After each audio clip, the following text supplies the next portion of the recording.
So last class మనం launch vehicles దగ్గర discuss చేస్తూ ఉన్నాం. సో మనకున్న సిలబస్లో స్పేస్ టెక్నాలజీలో క్లియర్గా మన భారతదేశం యూజ్ చేసేటువంటి లాంచ్ వెహికల్స్, మన దేశానికి సంబంధించినటువంటి ఉపగ్రహాలు, దట్ మీన్స్ శాటిలైట్స్ గురించి చదవమన్నాడు. మన భారతదేశానికి సంబంధించినటువంటి స్పేస్ మిషన్స్, ఓకే, అంతరిక్షానికి సంబంధించినటువంటి కొన్ని మిషన్స్ గురించి తెలుసుకోమన్నాడు. సో మోరోవర్ శాటిలైట్స్ ఏ విధంగా ఉపయోగపడుతున్నాయి, దట్ మీన్స్ అప్లికేషన్స్ గురించి స్టడీ చేయమని క్లియర్గా మనల్ని అడిగారు. సో లాంచ్ వెహికల్స్ గురించి స్పెసిఫిక్గా మనల్ని సిలబస్లో మెన్షన్ చేశారు కాబట్టి వాటి గురించి కొంత స్టడీ చేయాల్సిన అవసరం ఉంది. ఇక్కడ చూడండి, మన ఇండియాలో ఆల్రెడీ నిన్న నేను SLV-3, okay, next ASLV, PSLV, GSLV, SSLV, okay, reusable launch vehicles. Last క్లాస్లో ఆల్రెడీ ఈ reusable launch vehicles technology demonstrator, okay, RLV-TD mission గురించి మనం చూసాం. సో మోరోవర్ ఎవల్యూషన్ చూస్తే లాంచ్ వెహికల్స్ ఇది ఎప్పుడు మనకి 1980s దీన్ని మనం యూజ్ చేసాం క్లియర్గా. ఇది ఎప్పుడు 1987లో. దీని యొక్క ఫస్ట్ ఫ్లైట్ అనేది మనం 1993లో మనం చూడవచ్చు. సో దీనికి సంబంధించిన ఫస్ట్ ఫ్లైట్ అనేది మనకి అరౌండ్ మనకి 2003 ఆ టైంలో మనం చూడవచ్చు. సో దీనికి సంబంధించిన ఫస్ట్ ఫ్లైట్ అనేది 2022లో మనం చూసాం, కానీ అది అన్సక్సెస్ఫుల్ అని మనం చెప్పుకోవచ్చు. ఓకే, సక్సెస్ఫుల్ ఫ్లైట్ అనేది 2023లో మనం చూడవచ్చు. SSLV అనేది క్లియర్గా మనం చూస్తే. సో మోరోవర్ ఇది అండర్ ఎక్స్పెరిమెంటల్ స్టేజెస్ అని మనం చెప్పుకోవచ్చు లాస్ట్లో. ఓకే, సో ఎనీహో ఇక్కడ చూడండి, మనకి ఫస్ట్ ఇంజన్ స్టేజ్, ఓకే, ఇది ఫస్ట్ ఎప్పుడు ప్రయోగించామనేది మనం ఇక్కడ రాసుకుంటూ వెళ్ళాం క్లియర్గా. ఇంజన్ స్టేజ్ అంటున్నాం క్లియర్గా మనం చూస్తే. ఓకే, సో ఇందులో యూజ్ చేసేటువంటి ప్రొపెల్లెంట్స్ని బేస్ చేసుకొని మనం ఇక్కడ 4 స్టేజ్ ఇంజన్ అని మనం చెప్పుకోవచ్చు. 4 స్టేజ్ ఇంజన్, ఓకే. ఇది వచ్చేటప్పటికి మళ్ళీ ఇందులో మనం 5 స్టేజ్ 5 దశల ఇంజన్ అంటున్నాం. బట్ ఇక్కడ చూడండి, మళ్ళీ PSLV వచ్చేటప్పటికి 4 స్టేజ్ ఇంజన్ అంటున్నాం. GSLV వచ్చేటప్పటికి మళ్ళీ 3 స్టేజ్ ఇంజన్ అంటున్నాం. ఓకే, అగైన్ దీంట్లో మళ్ళీ 3 stage engine. Small satellite launch vehicles 3 stage engines. Okay, anyhow propellants విషయానికి వస్తే, ఓకే, ప్రొపెల్లెంట్స్ ఇందులో యూజ్ చేసేవంతా ప్రొపెల్లెంట్స్ అంటే ఇందులో యూజ్ చేసేదంతా సాలిడ్గా యూజ్ చేశారు ఫస్ట్లో. అదంతా ఘన పదార్థాలుగా ఉన్నాయి. ఇందులో కూడా మనకి మొత్తం మీద 5 స్టేజెస్ అనేది సాలిడ్గా అప్పట్లో యూజ్ చేశారు. బట్ ఇక్కడ చూడండి, ఒక 2 స్టేజెస్ అనేది సాలిడ్గా యూజ్ చేశారు, ఒక 2 స్టేజెస్ అనేది, ఓకే, 2 స్టేజెస్ అనేది సాలిడ్గా, 2 స్టేజెస్ అనేది లిక్విడ్. సో యాక్చువల్గా first and third stage, okay, PSLV vehicles డిజైన్లో మనకు చూస్తే ఫస్ట్ అండ్ థర్డ్ స్టేజ్ అనేది సాలిడ్ ప్రొపెల్లెంట్స్ని యూజ్ చేసి ఉంటారు. ఓకే, బట్ లిక్విడ్ ప్రొపెల్లెంట్స్ అనేది సెకండ్ అండ్ ఫోర్త్ స్టేజ్లో మనం చూడవచ్చు. సెకండ్ అండ్ ఫోర్త్ స్టేజ్లో ఇక్కడ చూడండి, GSLV వెహికల్స్ మనకి జనరల్గా ఫస్ట్ స్టేజ్ ఏమో సాలిడ్ మనం చూస్తుంటాం. ఓకే, సెకండ్ స్టేజ్ ఏమో మనకి liquid. So of course third stage ఏమో దీన్నే మనం క్రయోజెనిక్ స్టేజ్ అంటున్నాం. Okay, cryogenic stage, upper cryogenic stage అంటున్నాం క్లియర్గా, థర్డ్ స్టేజ్. బట్ ఇవి ఉంది కదా స్మాల్ శాటిలైట్ లాంచ్ వెహికల్స్, అక్కడ యూజ్ చేసిన దాని డిజైన్లో యూజ్ చేసే ప్రొపెలెంట్స్ అన్ని జనరల్గా సాలిడ్గానే ఉన్నాయి క్లియర్గా మనం చూస్తే 3 స్టేజెస్లో క్లియర్గా. ఇంకా RLV అనేది జనరల్గా అది 2 స్టేజ్ అని ప్రజెంట్ మనం చూస్తున్నాం క్లియర్గా. అది ఇంకా ఎక్స్పెరిమెంటల్ స్టేజెస్లో ఉంది. ఆల్రెడీ లాస్ట్ క్లాస్లో మనం RLV-TD మిషన్ అనేది నేను డిస్కస్ చేశాను. 2016లో అది ప్రారంభించారు. హైపర్సోనిక్ ఫ్లైట్ ఎక్స్పెరిమెంట్ అనేది ఫస్ట్ దాని కిందకి ప్రయోగించినటువంటి ఒక మిషన్లో ఒక పార్ట్ అనుకోవచ్చు. తర్వాత ఈ మధ్యకాలంలో 2023లో ల్యాండింగ్ ఎక్స్పెరిమెంట్ 1 అనేటువంటి పేరుతో ఒకటి నిర్వహించారు. ఈ మధ్య మళ్ళీ 2024లో వెరీ రీసెంట్లీ మార్చిలో మనకు క్లియర్గా మనకు చూస్తే ల్యాండింగ్ ఎక్స్పెరిమెంట్ 2, దాని పేరు కూడా మనకి పుష్పక్ విమానాన్ని పెట్టారు. ఇండైరెక్ట్గా దానికి సింబల్ అనేది క్లియర్గా మనకు చూస్తే. ఓకే, సో ఒక చినూక్ హెలికాప్టర్ని ఉపయోగించి దాన్ని ప్రయోగించారు మనం. ఓకే, ఫ్యూచర్లో మళ్ళీ రీఎంట్రీ ఎక్స్పెరిమెంట్, తర్వాత లాస్ట్లో scramjet engine propulsion. Okay, scramjet ఇంజన్ని ఇంటిగ్రేట్ చేయడం అని మనం అనుకోవచ్చు. అది అండర్ డెవలప్మెంటల్ స్టేజెస్ అని మనం చెప్పుకోవచ్చు క్లియర్గా. ఎనీహౌ ఇక్కడ ప్రొపెల్లెంట్స్ అంటే జనరల్గా మనకు తెలిసిన విషయమే, ఆల్రెడీ నేను చెప్పింటా లాస్ట్ క్లాసెస్లో. ప్రొపెల్లెంట్ అంటే ఒక ఫ్యూయల్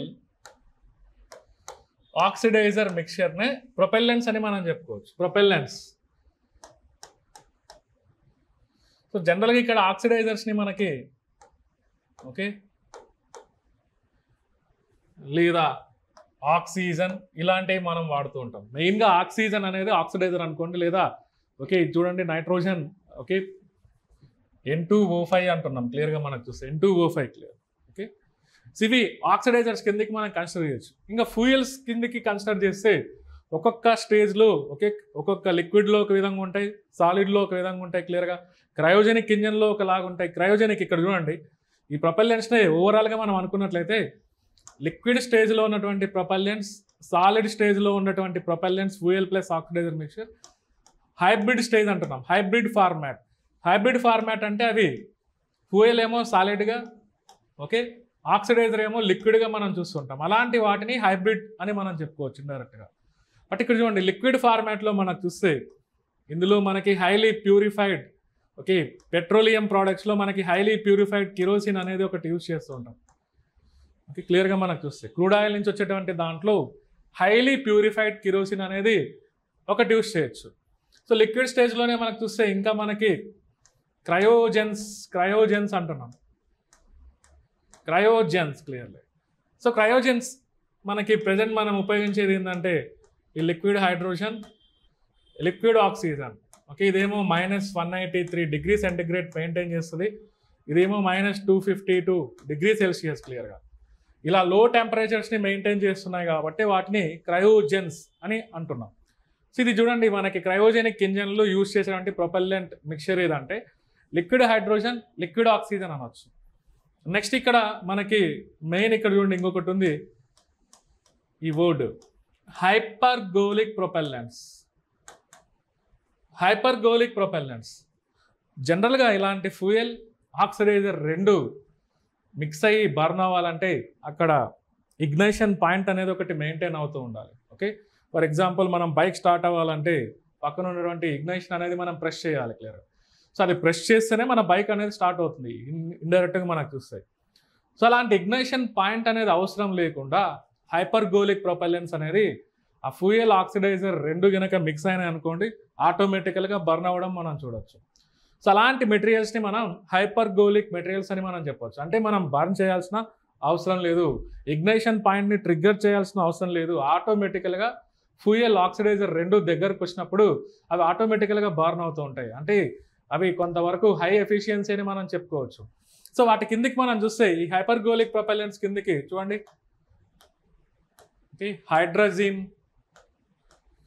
హైడ్రజీన్ అనేటువంటి ఒక కెమికల్ ఓకే మోనోమిథైల్ హైడ్రజీన్,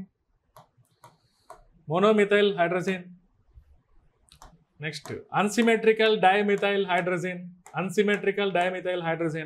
ఇలాంటి మెటీరియల్స్ అన్ని మనకి బేసికల్గా హైపర్గోలిక్ ప్రొపల్లెంట్స్ కిందకి మనం యూజ్ చేస్తూ ఉంటాం ప్రత్యేకంగా. సో ఇది చూడండి మనం ఏదన్నా స్పేస్ మిషన్స్ అంటున్నాం ఇండైరెక్ట్గా. ఓకే ఇక్కడ నుంచి చంద్రుడి మీదకో లేదా ఏ అంగారక గ్రహం మీదకో లేదా ఇంకొకటి ఏ శుక్రయాన్ ఓకే ఫ్యూచర్లో మనకి ఓకే మనకు ప్రత్యేకంగా వీనస్ కోసం శుక్రయాన్ అనేది ఒకటి అనుకుంటున్నాం క్లియర్గా. అలాంటి లాంగ్ డిస్టెన్సెస్కి మూవ్ అవ్వడానికి ఇవి కొంతవరకు యూజ్ అవుతాయని మనం చెప్పుకోవచ్చు. హైపర్గోలిక్ ప్రొపల్లెంట్స్ అనేది హై ఎఫిషియన్సీ అంటున్నాం. స్పేస్ షిప్స్ కోసం ఇవి డిజైన్ చేయొచ్చు ఇండైరెక్ట్, వాటిలో కూడా ఇవి యూజ్ చేసుకోవచ్చు అని చెప్తున్నాం ఇండైరెక్ట్గా. ఇంకా సాలిడ్ ప్రొపల్లెంట్స్ అంటే రెగ్యులర్గా ట్రెడిషనల్గా మనం యూజ్ చేసేది మనం చూస్తే okay potassium nitrate, okay ammonium nitrate అంటున్నాం, అమోనియం డైనైట్రమైడ్ అంటున్నాం, పొటాషియం పర్క్లోరేట్ అంటున్నాం. ఇలాంటివన్నీ జనరల్గా సాలిడ్ ప్రొపెల్లెంట్స్ కిందకి మనం కన్సిడర్ చేయాలి. ఓకే చూడండి అవన్నీ కెమికల్స్ బేసికల్గా మనకు చూస్తే మనం యూజ్ చేసే పెట్రోల్, డీజిల్ లేదా సిఎన్జినో అలాంటివన్నీ ఇక్కడ యూజ్ అవ్వట్లేదు క్లియర్గా మనం చూస్తే. మరి రాకెట్ పైకి మన ఓకే గ్రావిటేషనల్ పుల్ని ఓవర్కమ్ అయ్యి సర్టెన్ ఎస్కేప్ వెలాసిటీతో రాకెట్ పైకి మూవ్ అవ్వాలంటే ఓకే మన భూమి పైన ఎస్కేప్ వెలాసిటీ పలాయన వేగం మన భూమి యొక్క గురుత్వాకర్షణ శక్తిని ఓకే తట్టుకొని పైకి మూవ్ అవ్వాలంటే కొంతవరకు ఎస్కేప్ వెలాసిటీ అనేది అవసరం. మన భూమి పైన మనకి 11.2 kilometre per hour okay 11.2 kilometre per second okay 11.2 km/s అనేది ఎస్కేప్ వెలాసిటీ ఉంటుంది భూమి పైన. ఓకే ఆ ఎస్కేప్ వెలాసిటీ అది యాక్సలరేషన్ డ్యూ టు గ్రావిటీ పైన డిపెండ్ అయి ఉంటుంది క్లియర్గా మనకు చూస్తే. ఎనీహౌ ఒక్కొక్క ఎస్కేప్ వెలాసిటీ అనేది ఒక్కొక్క ఏరియాలో ఒక్కొక్క విధంగా ఉంటుంది. ఎందుకంటే ఈ acceleration due to gravity G value అనేది చేంజ్ అవుతుంది క్లియర్గా మనకు చూస్తే. చూడండి చంద్రుడి మీద చూడండి మనకి జీ వాల్యూ అనేది చంద్రుడి మీద మన భూమితో కంపేర్ చేసుకుంటే ఓకే 1/6 ఉంది. సో మన భూమి పైన యాక్సలరేషన్ డ్యూ టు గ్రావిటీ అనేది మనకు చూస్తే 9.8 m/s² అని మనం చెప్తూ ఉంటాం. సో అదే చంద్రుడి మీద అనుకోండి మనకి దాంట్లో ఆ వాల్యూలో 1/6 అని మనం చెప్పుకోవచ్చు. అంటే ఎస్కేప్ వెలాసిటీ కూడా చంద్రుడి మీద ఈజీగా తగ్గిపోతుంది. అది ప్లేస్ టు ప్లేస్ అనేది చేంజ్ అయిపోతుంటుందని అంటున్నాం క్లియర్గా. మరి అంత గ్రావిటేషనల్ పుల్ని దాటి పైకి వెళ్ళాలంటే మరి అంత థ్రస్ట్ మెయింటైన్ అవ్వాలంటే కొన్ని రకాల కెమికల్స్ అనేది అక్కడ యూజ్ చేస్తున్నాం. సో వాటినే నేను ఇక్కడ మెన్షన్ చేశాను క్లియర్గా మనం చూసినట్లయితే. సో ఇలాంటి ప్రొపెలెంట్స్ అనేది మనకి ఇలా లాంచ్ వెహికల్స్ డిజైన్లో క్లియర్గా యూజ్ అవుతూ ఉంటాయని మనం చెప్పుకోవాలి ఫ్రెండ్స్. ఒకటి కామన్గా ఇది కూడా మనం రాస్తూ ఉంటాం సాలిడ్ ప్రొపెలెంట్స్లో. Okay hydroxyl terminated polybutadiene. ఇది జనరల్గా కామన్గా మనం చూస్తూ ఉంటాం. ఓకే పాలీబ్యూటాడైన్ అనేది క్లియర్గా మనం చూస్తే హైడ్రాక్సిల్ టెర్మినేటెడ్ పాలీబ్యూటాడైన్ అనేది క్లియర్గా. సో ఎనీహౌ ఇవన్నీ మనకి ప్రొపెల్లెంట్స్ అని మనం చెప్పుకోవచ్చు క్లియర్గా. ఓకే ఇది ఓవరాల్గా మనకి లాంచ్ వెహికల్కి సంబంధించి కొంతవరకు ఇవి చూడండి. మనకి ఫస్ట్లో ఈ రెండు మనకు చూస్తే జస్ట్ ఎక్స్పెరిమెంటల్ పర్పస్ కోసం ఓకే ఎక్స్పెరిమెంటల్ పర్పస్ కోసం వీటిని డిజైన్ చేశామని మనం చెప్పుకోవచ్చు ఫస్ట్లో. ఇప్పుడు 1980లో తర్వాత 1987లో satellite launch vehicle augmented satellite launch vehicle ASLV అంటున్నాం. సో వీటినేమో మనం ఫస్ట్ జనరేషన్ అని మనం చెప్పుకుంటున్నాం. ఓకే వీటినేమో మనం డెవలప్ చేసినటువంటి వాటిలో సెకండ్ జనరేషన్. సో వీటిని థర్డ్ జనరేషన్ అని మనం చెప్పుకుంటున్నాం. వీటిని వచ్చేటప్పటికి మనం జనరల్గా ఫోర్త్ జనరేషన్ అని మనం చెప్తున్నాం. సో ఇందులో మళ్ళీ మనకి GSLV okay 1, 2, 3 MK1 okay MK1 MK2 MK3 ఇలాంటి వేరియంట్స్ అనేది క్రియేట్ చేస్తూ వచ్చాం.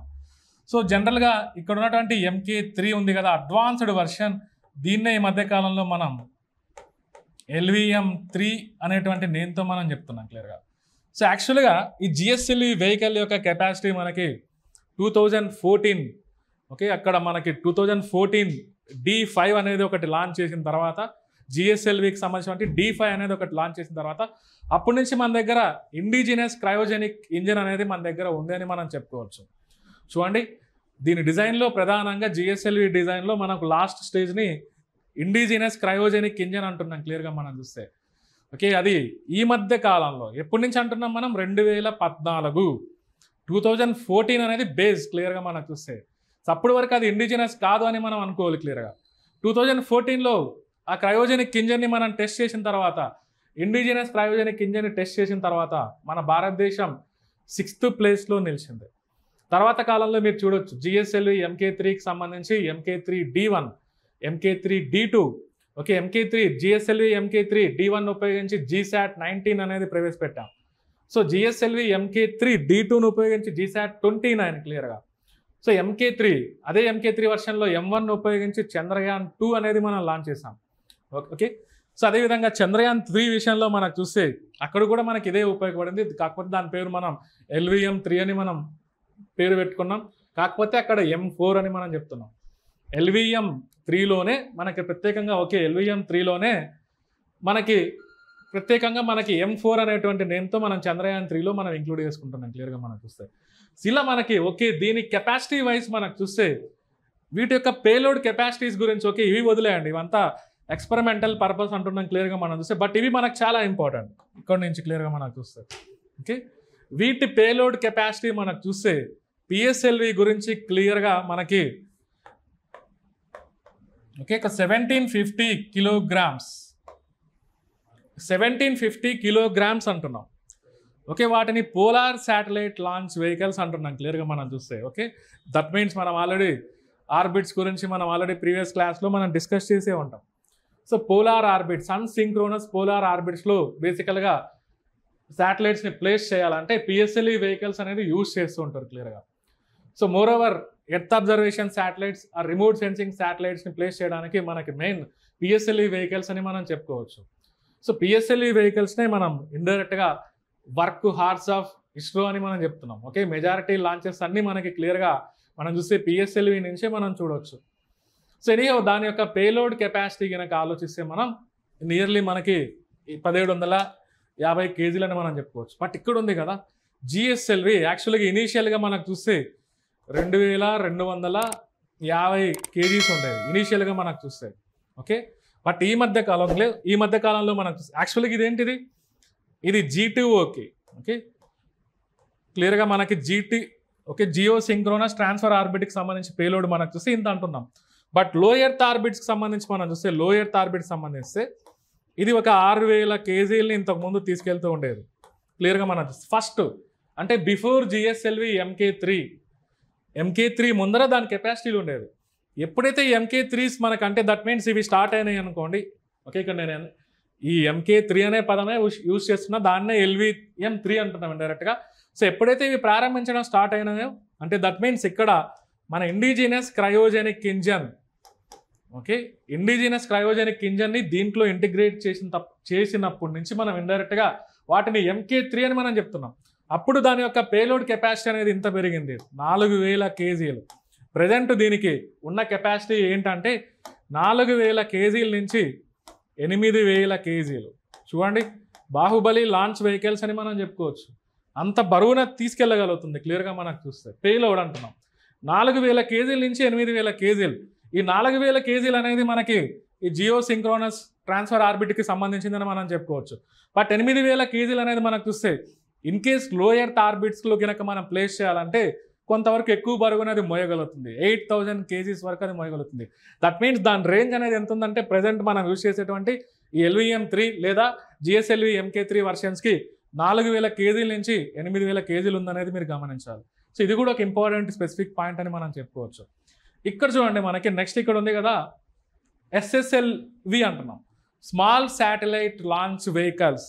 పేరులోనే ఉంది, చిన్న తరహా ఉపగ్రహాలను ఓకే మనకి మల్టిపుల్ శాటిలైట్స్ని అట్ ఏ టైం ప్రయోగించేదానికి, కొంతవరకు మనకి బడ్డన్ తగ్గేదానికి, వీటిపైన బడ్డన్ తగ్గేదానికి, పిఎస్ఎల్వి లాంటి పైన వాటిపైన బడ్డన్ తగ్గేదానికి, కొంతవరకు కాస్ట్ని మినిమైజ్ చేయడానికి ఈ స్మాల్ శాటిలైట్ లాంచ్ వెహికల్స్ని మనం ఈ మధ్య కాలంలో డిజైన్ చేసాం క్లియర్గా మనకు చూస్తే. సో దీనికి ఉన్న స్పెషాలిటీ ఏంటంటే ఓకే 500 kg, ఓకే 500 kgsని అప్ టు 500 kgs వరకు ఉంటే వాటిని స్మాల్ శాటిలైట్స్ అని మనం చెప్తున్నాం. ఓకే 500 kilometers, దట్ మీన్స్ అవి లో ఎర్త్ ఆర్బిట్స్ అని మనం చెప్పుకోవచ్చు. సో 500 kgsని 500 kilometers వరకు తీసుకెళ్ళగలుగుతుంది క్లియర్గా మనం చూస్తే. సో దానికి సంబంధించి మనం SSLV అనేది డిజైన్ చేసామని మనం చెప్పుకోవచ్చు క్లియర్గా మనం చూస్తే. ఓకే, ఈ మధ్యకాలంలో EOS 7 అనేది ఒకటి సక్సెస్ఫుల్ అని మనం చెప్పుకోవచ్చు. ఓకే, EOS 7 అంటున్నాం క్లియర్గా. ఓకే, ఎనీహౌ ఇవి మనకి SSLV గురించి కొంత స్పెసిఫిక్ పారామీటర్స్ ఏమున్నాయంటే 500 kgs వరకు తీసుకెళ్తే వాటిని స్మాల్ శాటిలైట్ లాంచ్ వెహికల్స్, అది 500 kilometers వరకు అంటున్నాం. సో ఫస్ట్ చేసినటువంటి ప్రయోగం అనేది 2022లో మనం చూడొచ్చు. లాస్ట్ ఇయర్ మళ్ళీ యాక్చువల్గా ఆ ప్రయోగం అనేది విఫలమైంది క్లియర్గా మన ఇండియాలో. మళ్ళీ లాస్ట్ ఇయర్ 2023లో మళ్ళీ అదే ప్రయోగం అనేది మళ్ళీ మనం చేసాం క్లియర్గా. బట్ అది సక్సెస్ అయింది మనం చెప్పుకోవచ్చు. అంటే ఇవి కూడా మన దగ్గర ఉన్నట్లు మనం ప్రూవ్ చేసాం. కాకపోతే ఇదంతా చూడండి 3 స్టేజ్, ఇది మనకి ఇంపార్టెంట్. ఇదంతా 3 స్టేజ్ ఇంజన్. ఓకే, అవంతా సాలిడ్ ప్రొపెల్లెన్స్ని యూజ్ చేసుకుంటాయి అనేది మనం గమనించాలి. ఇది ఓవరాల్గా మన ప్రజెంట్ మన ఇండియాలో ఎవల్యూషన్ ఆఫ్ లాంచ్ వెహికల్స్ అంటే ఈ డైమెన్షన్స్ అంతా మనకి వెరీ వెరీ ఇంపార్టెంట్ అని మనం చెప్పుకోవచ్చు. ఇదంతా మనకి ఇస్రో వెబ్సైట్లో ఆ లాంచ్ వెహికల్స్కి వాళ్ళు ఇచ్చినటువంటి పారామీటర్స్ అనేది మనం చెక్ చేస్తూ ఉంటాం క్లియర్గా. ఇస్రో వెబ్సైట్లోకి వెళ్తే ఇవన్నీ ఉంటాయి బేసికల్గా మీరు చూస్తే. అదంతా మనం ఏం చేసాం, ఇలా ఎగ్జామినేషన్లో గుర్తుపెట్టుకునేదానికి ఓవరాల్గా కాంప్రహెన్సివ్గా నేను ఇక్కడ ఒక టేబులర్ ఫార్మాట్లో మీకు ఇంక్లూడ్ చేసా క్లియర్గా మనకు చూస్తే. ఓకే, ఎనీహౌ తర్వాత మనకి మెయిన్ ప్రొపెల్లెన్స్, ఇది కూడా ఇంపార్టెంట్. ప్రొపెల్లెన్స్ అనేది ఏ విధంగా ఉంటాయి, దాని కింద ఎగ్జాంపుల్స్, అది కూడా మనకి ఇంపార్టెంట్ అంటున్నాం. సో నెక్స్ట్ వచ్చేసి ఇస్రోకి సంబంధించినటువంటి సెంటర్స్. ఓకే, సెంటర్స్ అది కూడా మనకి ఇంపార్టెంట్ క్లియర్గా. ఒకసారి మనకి చూడండి ఫ్రెండ్స్, మన ఇండియాలో స్పేస్ అడ్మినిస్ట్రేషన్ స్పేస్ టెక్నాలజీకి సంబంధించిన అడ్మినిస్ట్రేషన్ మనం చూసినట్లయితే ఓకే చూడండి పైన మనకి ఎవరు కనిపిస్తున్నారు ఓకే అల్టిమేట్ హెడ్ ఎవడంటే ప్రైమ్ మినిస్టర్. అందుకే కదా ఎప్పుడన్నా చంద్రయాన్ 2 చంద్రయాన్ 3 ఏదైనా ఇంపార్టెంట్ స్పేస్ మిషన్స్ ప్రయోగించేటప్పుడు అక్కడ ఆయన కూర్చొని ఉంటారు క్లియర్గా. ఓకే అక్కడ చూడండి ప్రెసిడెంట్ ఉంటాడు, ప్రైమ్ మినిస్టర్ ఉంటారు మీరు చూస్తే క్లియర్గా. ఎందుకంటే ఆయనే మెయిన్ హెడ్ వీటి క్లియర్గా మనం చూస్తే. Okay so present space commission, department of space అన్న ఈ రెండు మనకి 1972లో ఫామ్ అయినాయి. ఎప్పుడు space commission, department of space. But ISRO అనేది 1969లో ఫామ్ అయింది. ఆగస్టు 15వ తారీఖున 1969లో ఇస్రో అనేది ఫామ్ అయింది. చూడండి అప్పటికి మనకి స్పేస్ సంబంధించిన డిపార్ట్మెంట్ అనేది లేదు క్లియర్గా మనకు చూస్తే. ఓకే 1969లో ఇస్రో ఏర్పడినప్పుడు డిపార్ట్మెంట్ ఆఫ్ స్పేస్ అనేది లేదు. 1972లో అది ఏర్పాటు చేశారు క్లియర్గా మనకు చూస్తే. కానీ మరి ఎవరి కింద పనిచేసేదని అనేది మీరు అనుకోవాలి. ఓకే ఇప్పుడు 1969 వరకు department of atomic energy. Okay మనందరికి తెలిసిందే డిపార్ట్మెంట్ ఆఫ్ అటామిక్ ఎనర్జీ అనేది 1954లో ఎస్టాబ్లిష్ చేశారు. ఓకే తర్వాత మనకి ఇస్రో ఫామ్ అయినప్పుడు కూడా ఇనీషియల్గా ఆ డిపార్ట్మెంట్ కిందకి ఉండేది. ఆ డిపార్ట్మెంట్ ఆఫ్ అటామిక్ ఎనర్జీ కూడా ఎవరి కింద ఉండేది, ప్రైమ్ మినిస్టర్ కింద ఉండేదని మనం చెప్పుకోవచ్చు. ఎప్పుడైతే 1972లో ఇస్రో 1972లో ఈ space commission, department of space అనేది ఫామ్ అయిందో అప్పుడు మనకి డిపార్ట్మెంట్ ఆఫ్ స్పేస్ కిందకి ఇస్రో అనేది మనం ఇంక్లూడ్ చేసాం క్లియర్గా. ఎప్పటి నుంచి 1972 నుంచి క్లియర్గా. సో ఇక్కడ చూడండి మనకి ఇంకా వీటి కింద మనకి డిపార్ట్మెంట్ ఆఫ్ స్పేస్ కిందకి ఇస్రో ఉంది. ఇంకొకటి మధ్యకాలంలో 2020లో దీన్ని తీసుకొని వచ్చాం. ఓకే చూడండి మనకి ఇన్ స్పేస్ అంటున్నాం, Indian national space promotion and authorisation centre. దీని హెడ్ క్వార్టర్స్ ఈ మధ్యకాలంలో గుజరాత్లో, అహ్మదాబాద్లో ప్లేస్ చేశారు క్లియర్గా మనం చూస్తే. చూడండి Indian national space promotion authorization centre. It act as a mediator. Okay ఇండైరెక్ట్గా ఈ ఇస్రోకి బయట ఉన్నటువంటి ప్రైవేట్ సెక్టార్కి మీడియేషన్ అనేది ఉంటుంది. ఓకే ఎవరన్నా ప్రైవేట్ పర్సన్స్, ఓకే ఏదైనా ప్రైవేట్ వ్యక్తులు కనుక లేదా ప్రైవేట్ శాటిలైట్స్ కనుక లాంచ్ చేయాలనుకున్నా, డిజైన్ చేయాలనుకున్నా కూడా ఫస్ట్ వీళ్ళని అప్రోచ్ అవుతారు క్లియర్గా మనకు చూస్తే. ఓకే వీళ్ళు అరేంజ్ చేస్తారు. ఓకే ఇస్రోతో మనకి ఏదైనా పని ఉన్నట్లయితే ఖచ్చితంగా మధ్యలో వీళ్ళు ఒకరు ఉన్నారనేది ఇప్పుడు గమనించాలి. సో దీన్నే మనకి ఇండైరెక్ట్గా మన ఇండియాలో ప్రమోట్ చేయడం, ప్రైవేటైజేషన్ని ప్రమోట్ చేయడానికి ఇది కొంతవరకు యూజ్ అవుతుందని మనం చెప్పుకోవచ్చు. మీడియేటర్ లాంటిది అంటున్నాం. చూడండి Indian national space promotion and authorisation centre 2020లో అది క్రియేట్ అయింది ఫ్రెండ్స్ క్లియర్గా మనం చూస్తే. ఓకే తర్వాత ఇక్కడ అడ్మినిస్ట్రేషన్లో మనకు చూస్తే చూడండి సెంట్రల్ పబ్లిక్ సెక్టార్ ఎంటర్ప్రైజెస్ పనిచేస్తున్నాయి, ప్రభుత్వ రంగ సంస్థలు. ఎక్కడ డిపార్ట్మెంట్ ఆఫ్ స్పేస్ కిందకి అవి కూడా క్లియర్గా మనకు చూస్తాయి. ఓకే మనకి డిఆర్డిఓలో కూడా ఉన్నాయి పబ్లిక్ సెక్టార్ అండర్టేకింగ్స్ క్లియర్గా మనం చూస్తే. అలాగే ఇక్కడ కూడా ఉన్నాయి క్లియర్గా మనం చూస్తే డిపార్ట్మెంట్ ఆఫ్ స్పేస్ కిందకి మనం చూస్తే చూడండి యాంట్రిక్స్ కార్పొరేషన్ లిమిటెడ్ క్లియర్గా ఇక్కడ ఉంటుంది క్లియర్గా. యాంట్రిక్స్ కార్పొరేషన్ లిమిటెడ్ ఎనీహౌ మనకి NSIL new space India limited అంటున్నాం, new space India limited.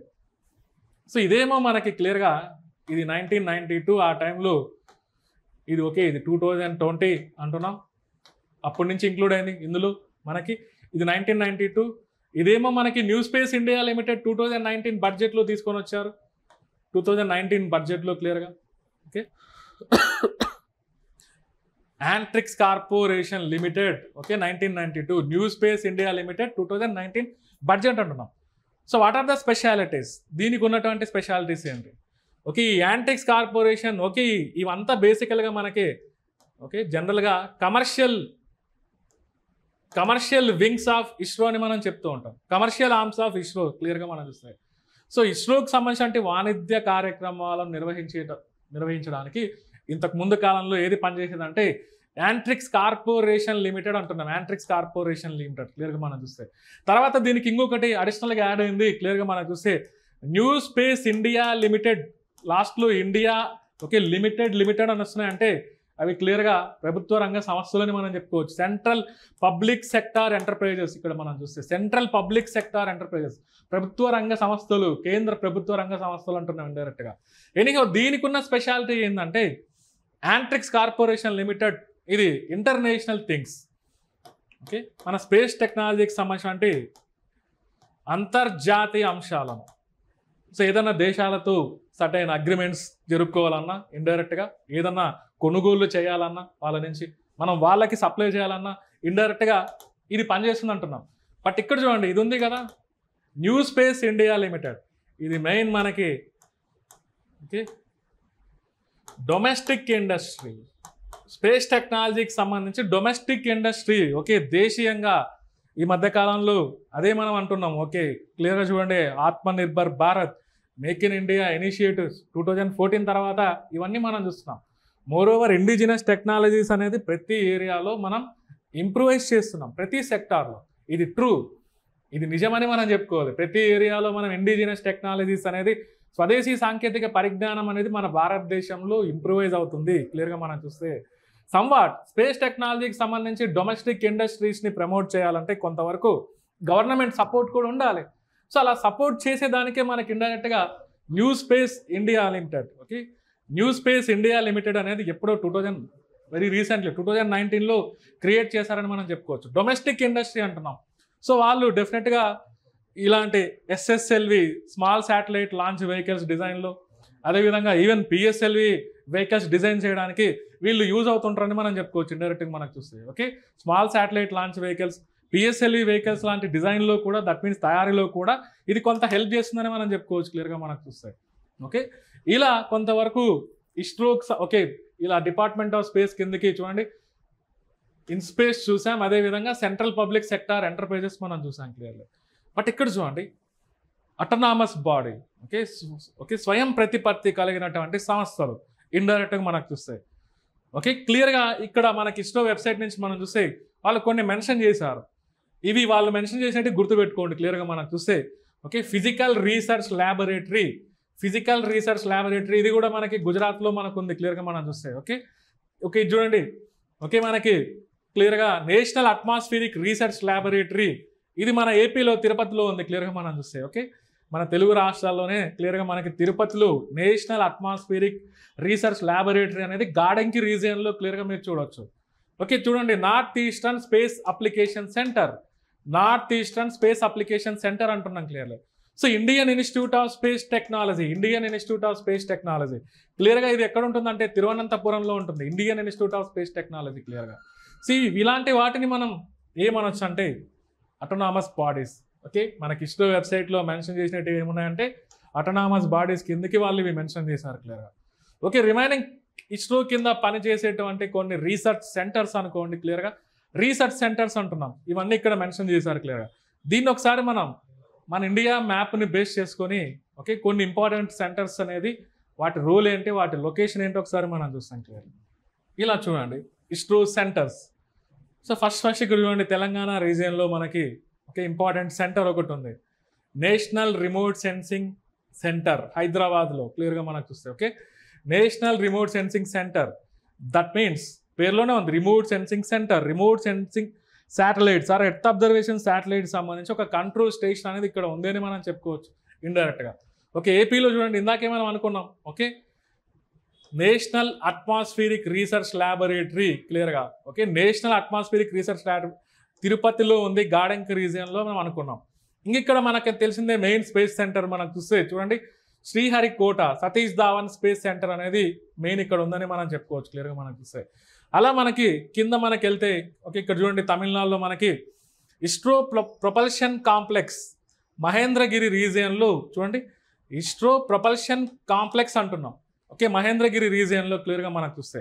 So యాక్చువల్గా ఇక్కడ మనకి ఇంకొక ఇంపార్టెంట్ సెంటర్ కూడా ఉంది చూడండి మహేంద్రగిరి రీజియన్లో మనకు చూస్తే లిక్విడ్ ప్రొపల్షన్ టెస్ట్ ఫెసిలిటీస్. ఇది మీరు గమనించాలి చూడండి, లిక్విడ్ ప్రొపల్షన్ టెస్ట్ ఫెసిలిటీస్ ఇందాకే మనం అనుకున్నాం లిక్విడ్ ప్రొపల్లెన్స్ అన్నాం క్లియర్గా. ఓకే, వాటికి సంబంధించినటువంటి టెస్ట్ ఓకే పరిశోధనలు జరిగేటువంటి ఒక సెంటర్ ఇక్కడ ఉంది, మహేంద్రగిరి రీజియన్లో ఉందనేది మనం చెప్పుకోవచ్చు. ఓకే, ఇక్కడ చూడండి నెక్స్ట్ మళ్ళీ ఓకే ఎనీహో మనకి ఇక్కడ తిరువనంతపురంలో మనకు చూస్తే విక్రమ్ సారాభాయ్ స్పేస్ సెంటర్ ఇంకొకటి ఉంది, ఇక్కడ లిక్విడ్ ప్రొపల్షన్ సిస్టమ్ సెంటర్ అంటున్నాం క్లియర్గా. ఇది ఇక్కడ కూడా ఉంటుంది, మనకి బెంగళూరులో కూడా ఉంటుంది యాక్చువల్గా. ఇంకొకటి మనకు చూడండి ఇక్కడ Indian institute of space science and technology క్లియర్గా.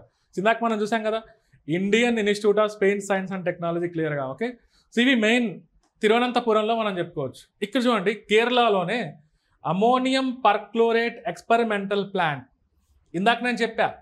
Okay, ammonium perchlorate, ammonium nitrate, ammonium dinitramide అవన్నీ సాలిడ్ ప్రొపల్లెంట్స్. సో మనకి సాలిడ్ ప్రొపెలెంట్స్లో కొంతవరకు ఎక్కువగా ఉపయోగించేది మనం చూస్తే అమోనియం పర్క్లోరేట్ అంటున్నాం. అమోనియం పర్క్లోరేట్ ఎక్స్పెరిమెంటల్ ప్లాంట్ అనేది కేరళలో ఒకటి ఉంది, క్లియర్గా మనం చూస్తే. ఓకే, అలువా రీజియన్ అని మనం చెప్పొచ్చు. ఓకే, ఇక్కడ చూడండి మళ్ళీ కర్ణాటకలో మనం చూస్తే హసన్ రీజియన్లో మాస్టర్ కంట్రోల్ ఫెసిలిటీ అనేది ఒకటి ఉంది. ఇక్కడ దీన్ని ఏమనొచ్చు అంటే మనం ఇన్సాట్ కమ్యూనికేషన్ శాటిలైట్స్ మనం ఆల్రెడీ చూసి ఉంటాం. ఇన్సాట్, జీసాట్ ఇలాంటివి క్లియర్. సో ఇన్సాట్ వ్యవస్థ మన ఇండియాలో 1983లో స్టార్ట్ అయిందని మనం చెప్పుకున్నాం, ఇన్సాట్ 1Bతో క్లియర్గా. So INSAT master control facility అనేది మెయిన్ సెంటర్ అనేది మనకి కర్ణాటకలోని హసన్లో ఉంది. సో యాక్చువల్గా ఇక్కడ మనకి మధ్యప్రదేశ్ ఉంది కదా, భోపాల్లో కూడా ఒకటి ఉంది మాస్టర్ కంట్రోల్ ఫెసిలిటీ బి. ఇది ఓకే, ఇక్కడ బి అంటున్నారు, బట్ మెయిన్ సెంటర్ వచ్చేసి ఎక్కడ ఉందంటే ఇక్కడ హసన్ రీజియన్లో ఉందని మనం చెప్పుకోవచ్చు. అదేవిధంగా ఇక్కడ కూడా ఒకటి ఉంది మధ్యప్రదేశ్లోని భోపాల్లో మాస్టర్ కంట్రోల్ ఫెసిలిటీ బి అని మనం చెప్పుకోవచ్చు. ఎనీహౌ ఇంకా కర్ణాటకలో మనకి main Bengaluru, okay, space centre సంబంధించి మెయిన్ ఏరియా బెంగళూరు అని మనం చెప్పుకోవచ్చు. ఇక్కడ చూడండి space commission, department of space, ISRO head quarters అవన్నీ బెంగళూరులోనే మనం చూడవచ్చు. ఇందులో కొన్ని ఇంపార్టెంట్ థింగ్స్ మనం చూస్తే చూడండి, ISRO telemetry tracking and command network ISTRAC అనేది కూడా ఇక్కడే ఉంది క్లియర్గా మనకు చూస్తే. అదేవిధంగా లిక్విడ్ ప్రొపల్షన్ సిస్టమ్ సెంటర్ అంటున్నాం. లిక్విడ్ ప్రొపల్షన్ సిస్టమ్ సెంటర్ అనేది క్లియర్గా తిరువనంతపురంలోనే కాదు, ఇక్కడ కూడా ఒకటి ఉందని మనం చెప్పుకోవచ్చు, బెంగళూరులో కూడా. బట్ ఇక్కడ మహేంద్రగిరికి ఉన్నటువంటి స్పెషాలిటీ ఏంటంటే ఓకే, ఇక్కడ లిక్విడ్ ప్రొపల్షన్ టెస్ట్ ఫెసిలిటీస్ అనేది ఉన్నాయి, టెస్ట్ ఫెసిలిటీస్ అంటున్నాం. ఓకే, ఎనీహౌ ఇక్కడ చూడండి మనకి మెయిన్ గుజరాత్ రీజియన్లో మనం చూస్తే గుజరాత్లో మనకి space application centre, physical research laboratory, okay, development and educational communication unit అవి మనం చూస్తున్నాం గుజరాత్ రీజియన్లో. ఇంకా మనకి నార్త్ లేక్ మనం మూవ్ అవుతే క్లియర్ ఇక్కడ చూడండి ఉత్తరాఖండ్లో మనకి Indian institute of remote sensing అనేది ఒకటి ఉంది, Indian institute of remote sensing clearly. So ఇందాక మనం అనుకున్నాం కదా అటోనమస్ బాడీస్ కిందకి okay, north eastern space application centre, దాని హెడ్ క్వార్టర్స్ అనేది మేఘాలయలో ఉంది, షిల్లాంగ్లో క్లియర్గా మనకు చూస్తాయి. ఓకే, ఇంకా రాజస్థాన్లో నాట్ దట్ మచ్ ఇంపార్టెంట్, ఇక్కడ చూడండి మౌంట్ ఆబూలో ఇన్ఫ్రారెడ్ అబ్జర్వేటరీ, ఉదయ్పూర్లో సోలార్ అబ్జర్వేటరీ, ఇవన్నీ మనకి చూడండి. మనకి పంజాబ్లో మనకు చూస్తే చండీగఢ్లో సెమీ కండక్టర్ ల్యాబొరేటరీ, అవన్నీ ఇస్రో కింద పనిచేసేవని మనం చెప్పుకోవచ్చు. ఇస్రో సెంటర్స్ అంటున్నాం అంటే దేశం మొత్తం మీద ఇస్రో కింద పనిచేసేటువంటి పరిశోధనా సంస్థలు అనేది ఈ విధంగా డిస్ట్రిబ్యూట్ అయినాయి. సో ఇవి కూడా మనకి ఎక్కడి నుంచి తీసుకున్నాం సోర్స్, ఓకే, ఇస్రో వెబ్సైట్ నుంచి అని మనం చెప్పుకోవచ్చు ఇండైరెక్ట్గా మనం చూస్తే. ఓకే, దీన్ని మిమ్మల్ని మ్యాచ్ ద ఫాలోయింగ్లో అడిగేదానికి స్కోప్ ఉంది. మ్యాచ్ ద ఫాలోయింగ్లో ఓకే, దాని పేరు దాని లొకేషన్ ఖచ్చితంగా మిమ్మల్ని మ్యాచ్ ద ఫాలోయింగ్లో టార్గెట్ చేయొచ్చు. సో అక్కడక్కడ కొన్ని వాటికి ఇంపార్టెన్స్ కూడా ఉంది. ఫర్ ఎగ్జాంపుల్ మహేంద్రగిరి అంటున్నాం, లిక్విడ్ ప్రొపల్షన్ టెస్ట్ ఫెసిలిటీస్ అంటున్నాం క్లియర్గా, అదొక ఇంపార్టెంట్ ఏరియా మనకు చూస్తే. అదేవిధంగా ఇక్కడ చూడండి కేరళలో మనకి అలువా అంటున్నాం, ఓకే, అమోనియం పర్క్లోరేట్ ఎక్స్పెరిమెంటల్ ప్లాంట్ అనేది ఒకటి ఉంది క్లియర్గా మనకు చూస్తే.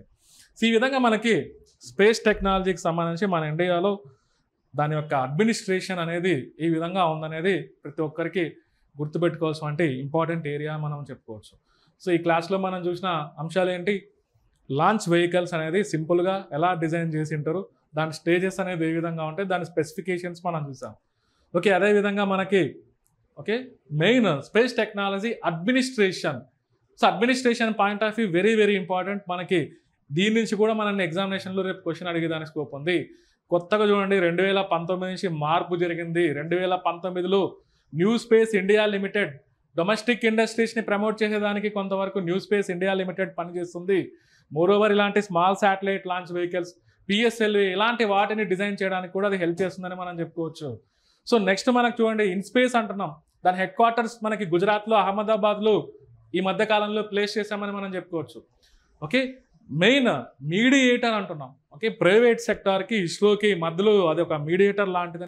సో అంటే ఇండైరెక్ట్గా ప్రైవేటైజేషన్ని ప్రమోట్ చేసేటువంటి ప్రాసెస్లో ఓకే స్పేస్ టెక్నాలజీలో ప్రైవేటైజేషన్ని ప్రమోట్ చేసేటువంటి ప్రాసెస్లో ఆ రెండు యూజ్ అవుతున్నాయని మనం చెప్పుకోవచ్చు. ఒకటి ఏమంటున్నాం, ఓకే ఇన్ స్పేస్ అంటున్నాం, ఇంకొకటి న్యూ స్పేస్ ఇండియా లిమిటెడ్ అని మనం చెప్పుకోవచ్చు క్లియర్గా. సిరీ ఫ్రెండ్స్, మనం నెక్స్ట్ క్లాస్లో మనం ఏం చేస్తామంటే కంప్లీట్గా మనం ఇంకా ఆల్రెడీ మన ఇండియా లాంచ్ చేసినటువంటి space missions. Okay, main important thing ఏంటంటే స్పేస్ మిషన్స్, దాన్ని ఒక్కొక్కటి సో గతంలో జరిగినవి ఫ్యూచర్లో జరగబోయేటి ఆ రెండు కంపారిజన్ చేస్తూ మనం మూవ్ అవ్వాలి. సో రెండు ఇంపార్టెంట్ ఈ మధ్య. ఓకే, ఇంతకుముందు జరిగిన వాటిని అన్నిటినీ మనం చూసుకుంటూ మళ్ళీ ఫ్యూచర్లో జరిగే వాటిని సో వాటి మెయిన్ రోల్ ఏంటి, వాటి పర్పస్ ఏంటి, అందులో యూజ్ చేసేటువంటి లాంచ్ వెహికల్స్ ఏంటి, అవన్నీ మనం తెలుసుకోవాల్సిన అవసరం ఉంది. సో వాటి మీద నుంచే మనల్ని క్వశ్చన్స్, సెంటెన్స్ ఫార్మేషన్లో ఉన్నటువంటి క్వశ్చన్స్ అనేది డిజైన్ చేస్తూ ఉంటాం. ఓకే, దాని గురించి మనం నెక్స్ట్ క్లాస్లో అబ్జర్వ్ చేస్తాం. That's all for this session. Thank you.